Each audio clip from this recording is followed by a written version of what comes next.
What is going on, everyone? Today I'm going to be covering some concerns that come around when we're performing exercises and we feel some knee pain.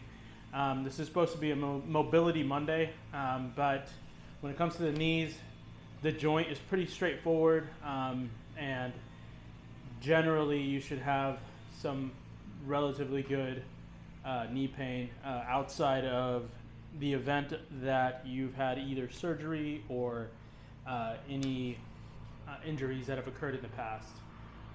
Outside of that, your knees should be relatively good at bending, and sitting is a good way of showing that. Most of us don't really sit with our legs straight out like this or locked up like this, right? We have some type of bend in there that mimics a squat. I do want to apologize for all the noise that's going on. Everyone's mowing today, so everybody's doing the spring cleaning thing, right? But going back to the knees are highly influenced by ankle and hip mobility, specifically musculature that surrounds the two. And so I'm going to be covering a little bit more on the ankle and then a lot more on the hip, and then next week I'll be hitting hip mobility pretty hard, but we're only focusing on the pieces that affect the knees the most.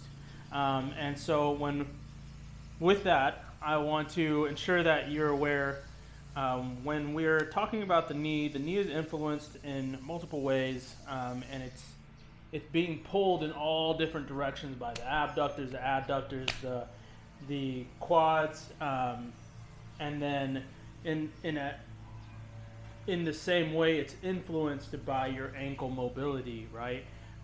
So if you don't have appropriate ankle mobility, the feet could be falling, causing knee valgus or knee cave-in, and so that then bends your knee in the direction that it's not supposed to be bending in. So with that, let's go into it.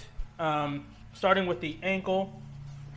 Now, when you're feeling knee pain, I do want to make sure that you're aware I'm not a physical therapist, so I can't be there when an injury occurs, so you've got to really listen to your body. If it's swelling up, if it's turning red, definitely go see a doctor.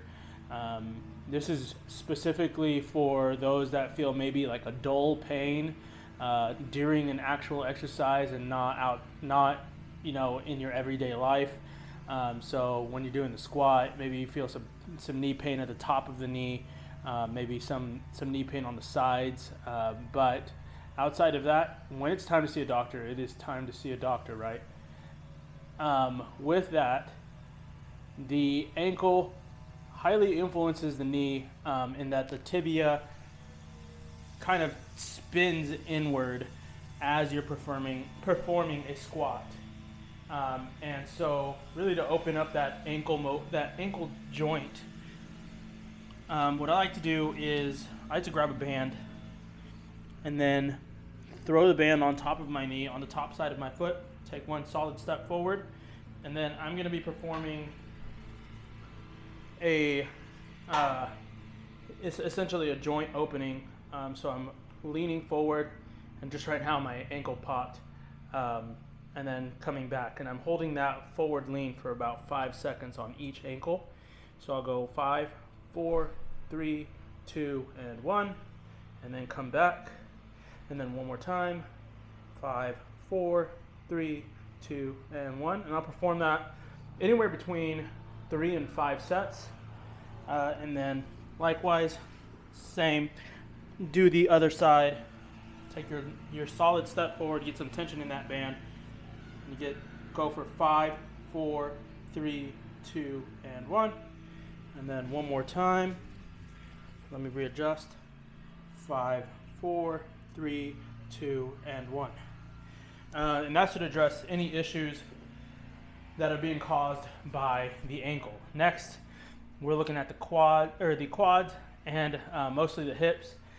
You want to make sure that you're stretching out and foam rolling, maybe even using a massage gun to address these issues. And one of the ways to improve your ability to address these issues is by going through the warm-up that I posted earlier, the generic one, the basic general full body warm-up. In that you'll have a bent leg body twist, or otherwise known as hip rotations. But that's essentially what I would advise for you to do, is do hip rotations where you bring your legs, you're on your back, bring your legs up, hips at a 90-degree angle, knees at a 90-degree angle, and then you're dropping them together to the side, bringing them back up, then dropping to the other side.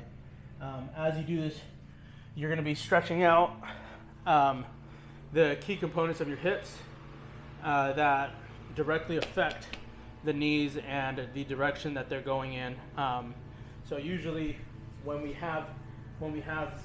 addressing knee pain, you want to address knee and ankle mobility, and then at the same time you want to also address I'm going to wait for this truck to pass. You're going to want to address the hips and control as you're going up and down in the eccentric and concentric phase of your exercise. So if there's a misalignment or any minor influence in a negative way, it will definitely show up in a larger capacity up the kinetic chain. And so with that, always be addressing where the pain is coming from. If there's any stiffness anywhere, a good way to do that is by performing 90-90 again, where you're dropping the legs together. And as you can see, you will find some relatively quick issues and find some stress points. With that, I will leave you. Thank you.